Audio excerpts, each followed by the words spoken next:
Okay everybody, welcome back to Rick's Rides. Today I'm going to be installing some new headers on the C10 because these ones are ugly and exceeded their old age time.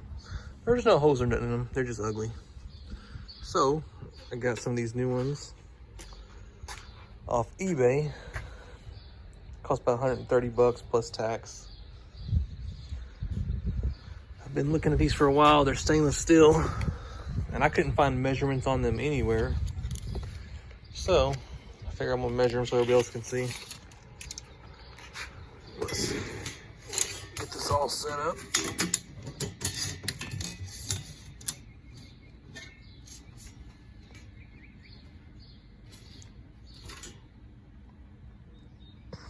So they're a little shorter than my old ones, which is good, so more ground clearance. Like an 1.5 inch header primaries, 3-inch collectors. I heard you gotta do some modifications to get them to fit, like dimple some tubes. It's mostly on the driver's side, which is this one. Someone said that you gotta dimple it like somewhere like right here for the motor mounts, and then on one of these tubes for the frames. Truthfully, they look like they're gonna clear, so I don't know. Maybe it was like the older ones. Maybe these are the revised version, not really sure. But I'm about to get started on it, and I'll fill you in. Okay, got the passenger side fitted. It fit really well. The only thing I had to do to this one is basically the back 2 bolts. I had to oblong the hose this way. The rest fit pretty good, but I went ahead and did all of them just because I'm considering getting these headers jet hot coated. And I know the coating's gonna take up a little bit much room, so I went ahead and did all of them. I'm on the passenger or driver side now, I should say. So I went ahead and oblonged both these hoses. That one don't look as much, but I did do that one. That one didn't really need it, but I just went and did it anyways. I also took the air hammer and hit it here and on the front one, so that way the bolts can get in a little easier. And I went ahead and did all these hoses, kind of oblonged all of them, just because I don't want to spend all day doing this. So I was like, let's just save some time using those tools right there, which I got off Amazon, Home Depot, and actually that's from Snap-on, but you know, it's what I'm using right now to do all this. I'll get you. Someone also said I have to, I think it's this one, I'm gonna have to indent a little bit as well to clear the motor mounts, but we'll see. I'm not gonna do that until I know for sure. The only fitment issue I had on the driver's side, and I had it tight, but I kind of backed off, I was getting ready to take it out, was on the motor mount, which is what I suspected. Everybody said that's where it was hitting. 2 options you could do this. I'm denting the header because my motor mounts are painted. If they weren't, I would literally grind the corner of that motor mount off. It would be so much faster and easier than doing the header damage or denting. I say damage because I'm gonna get them jet hot coated.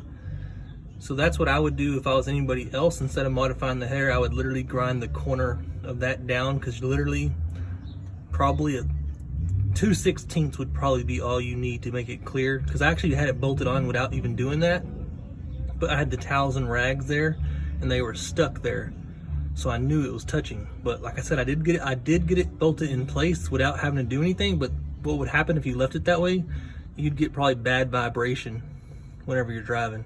So you do need to make sure this gets recessed, whether it's the motor mount or the header. Otherwise, I guarantee you'll have bad vibration, especially at higher RPMs. So that's the only fitment issue I find on the driver's side. Okay guys, I went back, took this thing back off. What's it called? Oblong the hose here on the very back one.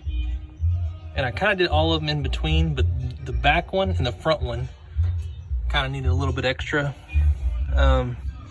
So that was that. So I got those 2 things squared away. And then if you look down here, I don't know if you can see it, but I hammered that in. There is not a lot of clearance, but there is clearance.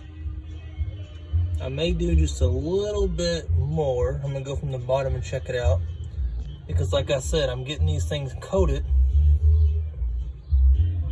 and I do not want it to touch.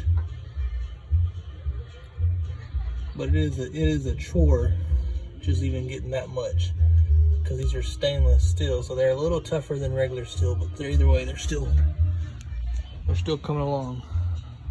But after I get these all finished mocked up, I think I'm gonna go ahead and send them to jet hot coating, so that way all my efforts can stay looking good longer.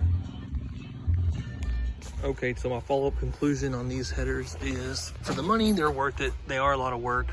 It's literally took about 6 hours of kind of taking them off and on, modifying. I mean, if you know exactly what you're doing, you could probably knock it out faster.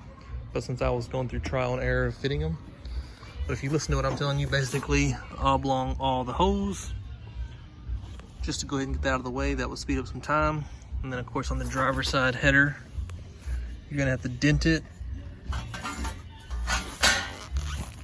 From looking at it, you see where the header hole is. If you go straight out, it's just kind of off to the side. And that's probably about, I'd say about 1.5 inches, 2 inches worth, if you want to just go ahead and get that knocked out. Or you can grind the motor mount plate, whichever. But to me, they're worth it for the 130 bucks, another 350 bucks to get them hot jet coated. And they're actually stainless.